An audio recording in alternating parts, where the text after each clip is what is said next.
Welcome to Blind Level Tech. I'm Jonathan Price. I'm Evan Starnes. And together, we're bringing you news, tech, and information about blind technologies. Being blind doesn't mean you have to stop living. We're going to show you just how possible it is to live the life you want.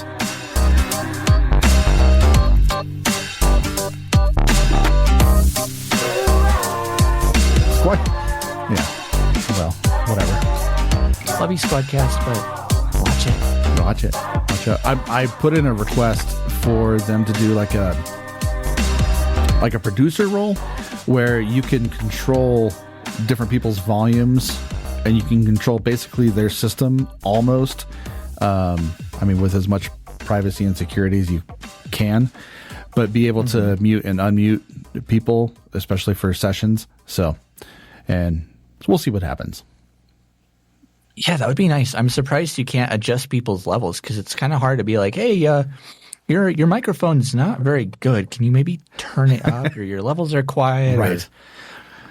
And at least, honestly, from my novice experiences of a couple of years, levels have been the hardest thing for me to tell people how to adjust because, like, I use dB. I could just say decibels. Like, up your level by 5 decibels, or you're falling within that negative 10 decibels range. Right. You're clipping, but no, most people, that's audio terminology, right. And so you have to kind of be like, turn your recording volume up a little higher, please. Yep. Yeah, it's just different being able to talk to different people different ways. Indeed. Did you thaw out? Well, no, I think I'm still a little bit frozen. Me too. Yeah. I got home and I didn't have my heat on all day long, so I got home and it was 55 degrees when I walked in.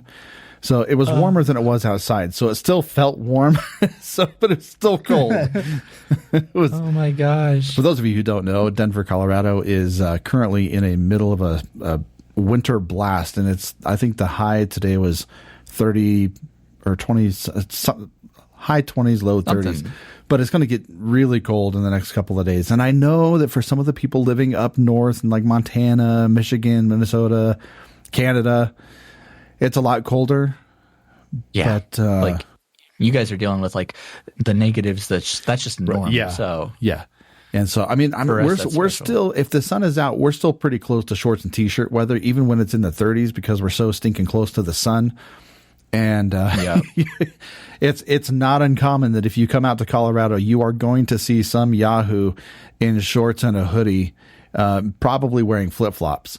Yeah. So has the air been dry though? Because my lips have been all chapped, and so have my buddies. It's always dry. But it's been unusually bad lately. I don't know why. But anyway, so I did something awesome. Oh? I had to put my Mac Pro to sleep. I had to put her down. It's a sad day for all of us. Mm-hmm. And then I got a M2 Mac Mini. Oh. Well, there you go. Congratulations. So it has been I got a little docking station for it, and I have a 16 terabyte solid state storage. And yeah. And then I have. Don't you love it though? I do, and it's taking a while to get used to it, simply from the fact that it is almost too fast. And I only got the base model. Me too. The 8 gigs of RAM and whatever. I didn't need something absolutely crazy because most of the scoring and music stuff that I'm doing is not the full large orchestral stuff. So I didn't want to go overboard just in case eventually I wanted to sell this and get the Mac Pro with all the RAM and all the things. Oh yeah. So the trash can one. It has been I have been transferring all of my data from my old Mac Pro to my 16 terabyte drive, and I'm not kidding you, to transfer basically 5 terabytes worth of information from my desktop to this device is taking several days, just because. It's all it's running in the background right now, isn't it? Yeah. Yeah. Yeah. It's all my banterings and stuff that's taking up your storage. Well, so it's all the banterings. That's it. That's all the. No, you can't make them hot. Those Mac Minis. I've tried. I know. Yeah, like I'm pushing it real hard. I've ran parallels and stuff. I cannot get the fan to go above its base speed. Like the thing just I know. Oh, cool. It's awesome. Well, it runs 4 times faster processor wise than my Mac Pro. And I was actually yesterday when I was editing shows for both The Blind Chick and Blindsight? No, Navigating Life. Okay. I was rendering them, and the rendering time was a third of what it used to be. And I was like, what am I going to do with all of this extra time? I usually create the show notes and the titles and everything else I want to put in there. And now I have barely enough time to eke out a couple of sentences before it's done. And, and it has no problem. I think I filled up over 60 tracks, but I run Ozone's Neutron or Isotope's Neutron for all the things. And it's a very CPU intensive plugin. And so I was able to run 64 tracks. I just duplicated a whole bunch of tracks and ran it. And I was like, what are you trying to do? Like, really? Is this what we're doing? That's it? Yeah. Try harder. Yeah. Yeah. So it was awesome. And, I'm trying to. So it's still an adjustment. There's still a few things that I'm trying to set up with a new computer, but it's been really enjoyable. I like it. Mm-hmm. So I'm loving it. Well, me too. Welcome to Blind Level Tech. Thank you for allowing us the banter back and forth. And welcome to our new company, Aftersight. It's not a new company, but it's a new name, Aftersight. Yay! And it has been so glad. Over a year of trying to figure out what we were going to call ourselves, what the colors are going to look like, what the branding is going to be, how we're going to operate. The taglines, everything. Colors, you name it. Mm-hmm. And we finally settled, and we're officially Aftersight. It feels weird to still say, and I'm sure it will for a while. But I mean, if you guys have comments about the name or questions about how we're doing or what we're going to be doing, feel free to email us feedback@aftersight.org or give us a phone call 720-712-8856.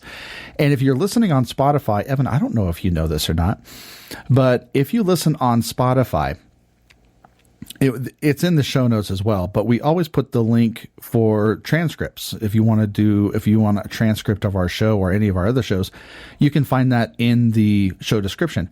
But Spotify actually automatically transcribes the show for you in real time. So if you scroll down, if you kind of like swipe up in the Spotify app, if you're on iOS, that's what I'm using, it actually transcribes the show for you. So it's kind of cool.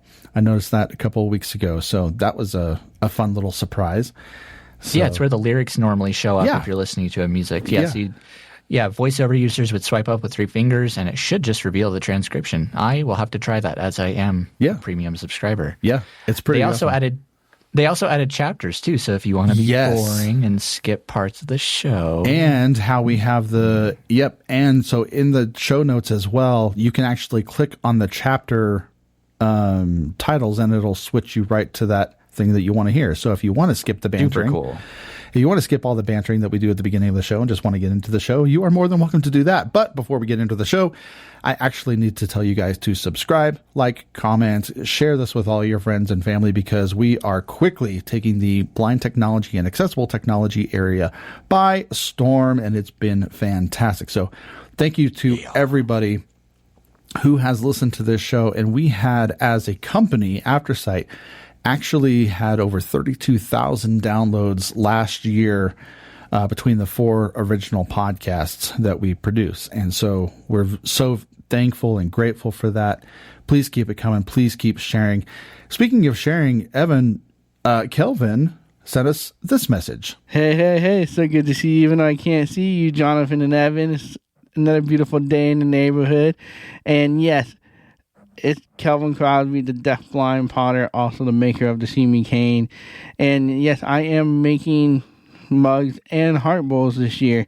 So my kiln went down, but we got it fixed. Now we're ready to get back to work and start making more mugs and getting ready for Valentine's Day heart bowls. So like I always say, go live beyond your challenges, guys, and I'll see you next time. Well, Kelvin, thank you so much for that. Yeah, if you guys are looking for a wonderful Valentine's gift for your boo, get those Valentine's bowls. And it's nice to know that he's still doing, he is doing those mugs. So awesome. I'm excited to have those back in stock. I'm glad that his kiln is working again.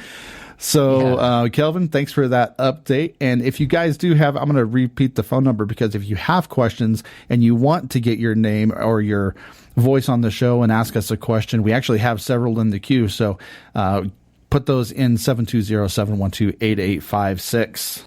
Indeed. And I'm so glad. Oh my gosh, I'm so glad those cups are back.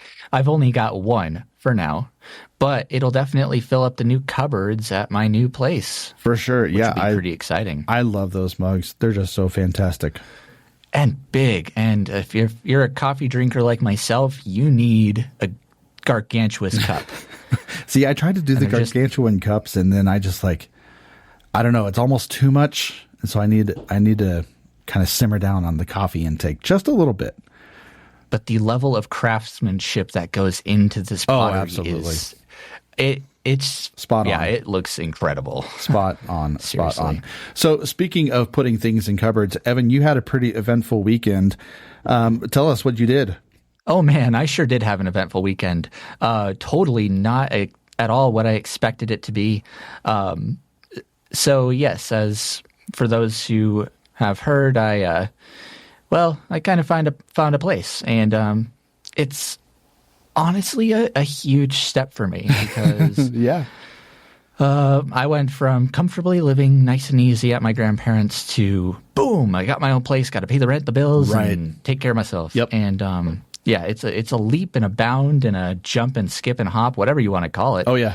But it was super interesting, because whenever I do something really big, I always like to just have this expertly planned out thing, of step by step, what I'm going to be doing, when I'm going to do it, and how I'm going to do it. Yeah. What I've learned and am continuing to learn is, that's not always possible. Very rarely is it possible. Yeah. And in fact, my buddy texted me on Saturday that he had the day off and was ready to move stuff. Now, this last weekend was supposed to be my weekend for packing everything up, and then I was going to move it over this upcoming weekend on the 14th. But yeah, that didn't end up happening. We pretty much, in typical my family style, we ended up moving everything over within 2 days. And now it's just a matter of trying to unpack the rest of the tubs and get everything together and figure out where in the world everything is. Yeah. And also to make some little adaptations to the place, as there are some things that aren't accessible quite on. And it's taken some time, but it's kind of part of the struggle or the journey when it comes to getting a new place, especially an apartment or a rental unit. Yeah, and I think that's where we kind of want to land this week, because as you guys move and this show is kind of geared toward a younger audience, and with some of the tech tips, we do bring in some of the older audiences for help with cell phones and computers and things like that. But for this week, we wanted to focus on, if you are moving into a new place, what kind of tech do you need, or what kind of things do you need in your apartment, your home, your dwelling, to make it as comfortable, safe, and easy to navigate as humanly possible? So, Evan, you guys got moved in. What's the first thing that you noticed that needed to change? Well, the absence of Braille on things. You mean they don't put Braille on anything? Oh man, I wish they did. That would be great. But no. Let's just start with the basic stuff in the apartment. I've got kitchen appliances, and those kitchen appliances, be it in my case, just the stove and the microwave, they're flat paneled for the most part, except for the knobs on the stove. And I can't really feel what the buttons are and where they are, and I needed to find some way to label them. So that's kind of what I started off doing at first was, labeling the appliances, putting, I like to use Braille. Now, that's the thing is people have different preferences for, the way they like to label things. Sure. Some people like to use bump dots and or like little stickers that have different shapes, like little foam shapes or whatever. But I personally like to do Braille letters and numbers. So like I have the whole number pad Brailled on my microwave because I like it that way. Yeah. And then like C for clear, S for start. And then if you got to get real creative for things like popcorn, you just put PC or turntable because there is a turntable button on this one. I just had to do double T. What is turntable function? What does that do? Basically, if you don't want the turntable in your microwave to rotate, you could turn it off. Yeah. Oh, I want to microwave that scratches a record like that when it's. That'd be hilarious. Oh, sorry. I've been on fire with the dad jokes today. It's just been one of those days. Anyway, it has been one of those days. It's been kind of a dad joke free day, which is not cool. That needs to change. And then, brailing the oven because, it's also flat paneled, like I said. The thing with the oven, though, is that a lot of, stoves and ovens now, are I'd venture to say about 98% of your digital ranges have up and down arrows to adjust the temperature of the oven. So you hit your bake button, and then it usually defaults to something like 350, and then you hit the up and down arrow, and it'll go usually in increments of 5. But that's the thing you kind of need to know before using your oven is what's the default temperature and what increment in what increments does the up and down arrows go? Like the power settings. Yeah. Yeah, the there wattage you go. settings. That's, Yep. So I ended up kind of having to figure that out. Now, did you have somebody help you kind of navigate that, or what did you do? I did. It honestly, for that, it's kind of easier. It is honestly easier to have somebody help you. However, you could use certain apps like Echobatics, and it would make it a little easier for yourself. But it's faster to just hand them a label, and then they'll place it on the button, and then it's like almost like 9 times out of 10 you'll never have to relabel those things again unless your labels fall off. Sure. And that label paper is mighty good. So if you manage to make that happen, I'm impressed. Nice. But another thing I had to take into account is my apartment number on the outside of my door wasn't in Braille, but I love this manager. She's super awesome. She, when I was first checking out the place, she did notice that, and she is actually reordering a sign that has Braille on it. And this place was built pre-ADA in the 80s, so I'll let it slide. Okay? I'm not going to give them too much heck. Yeah. But I ended up having to. I think honestly, the best bet for individuals moving into new places like that is to try and kind of. Actually, rather than, looking at the signage, on the doors or by the doors of, what numbers or what, try and like pay attention to certain landmarks or little clues that will help you figure out, where you are. For instance, my apartment is directly across from the laundry area. So, it smells like laundry. Sometimes you'll hear the machines going. Yeah. And, it's, and you'll feel the heat coming out of the room. So, it's an easy way to tell. Yeah. But there are definitely certain things that you can pay attention to, different sounds or carpet textures or smells or even just like little bumps in the floor or whatever. I don't know. There's just, it really depends on the place and the person. Well, it's funny you mentioned flooring because even in upstairs areas, the flooring can be uneven, even just if it's straight carpet. There could be little undulations in the carpet or dips between the joists or things that you need to kind of watch out for, pay attention to. I've noticed that in my house, so that's a good thing to remember. What was the moving experience like in and of itself? Oh, boy. Well, I am very blessed and thankful to have had family and friends help me out because had I not, I would have had to hire movers. I actually had a crazy experience a few days ago last week where I was helping a friend move. Somehow I don't know how we did this, but we somehow pulled it off with Ubers. Oh. Of all things. Okay. Yeah, imagine trying to load 4 large trash bags of clothes and a big giant laundry basket that's fallen apart on you full of items into the back of an Uber. Yeah. It's, and then trying to get that stuff from a store, from her old apartment to a storage unit so we could get more stuff and then take that to her new apartment. It was an experience. And yeah, the moving process, it depends on also who you have help you out too. Because honestly, I can't ever recommend doing it alone. I can't. You could. It's hard for sure. It's hard. It'll take a lot longer, and you're going to have to find some interesting workarounds. Yes. But the thing that stood out to me was, since I had family help me, they particularly being my grandma, they wanted to organize everything and put it, where they thought it'd go. Right. And the downside of that is that you kind of have to figure out where they put everything. Yeah. And then you end up reorganizing their organizations. Yep. And it's almost redundant, but it is nice because, you don't walk into a place full of boxes and crud all over the place. Sure.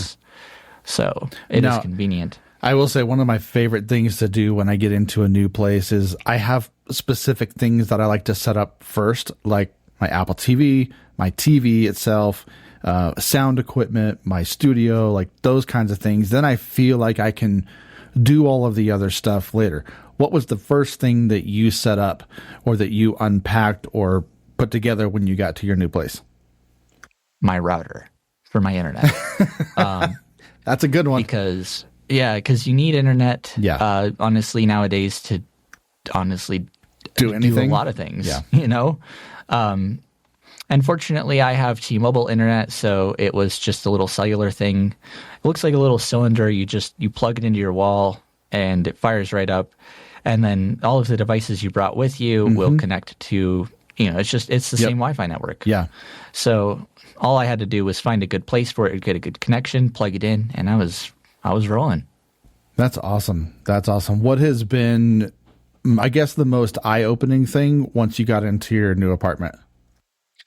Oh, well, I've only been in there for a few days. At least in my case, the being completely by myself 100%. Sure. So, getting to choose what meals I want to eat, when I want to eat them, how I want to eat them, not getting woken up in the morning by family. Yeah. Just basically calling the shots, as I call it. Yeah. And honestly, that's still sinking in for me, but it's been an eye opener because, I did attend the Colorado Center, but, they give you a roommate and, you're with your fellow peers. Yeah. And so you can go visit each other and you kind of already know each other a bit more than you ordinarily would know your fellow neighbors at an apartment complex too. So a little, at least in my case, a little different. So I know this is pretty fresh in your mind, and it's really new for you. Somebody who is going through the journey of maybe making a decision to move out on their own or looking for their first place, or they might just be scared to move. What advice would you give them, and is there any technology that would help them? Well, the advice I'd give them, and the advice at least that I had to find out for myself, is when you're asking yourself, are you ready to move? And are you ready, meaning are you ready to make this happen? The thing is that unless you're in a place, if you're in a really comfortable living environment already, you're not going to be ready to move out of it. Right. Because you have to essentially reset up shop.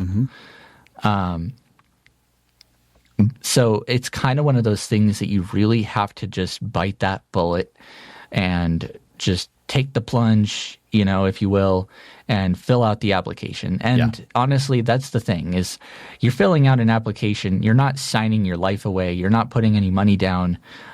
The worst thing that can happen is you get rejected. Yeah. And you have to go look around for another place.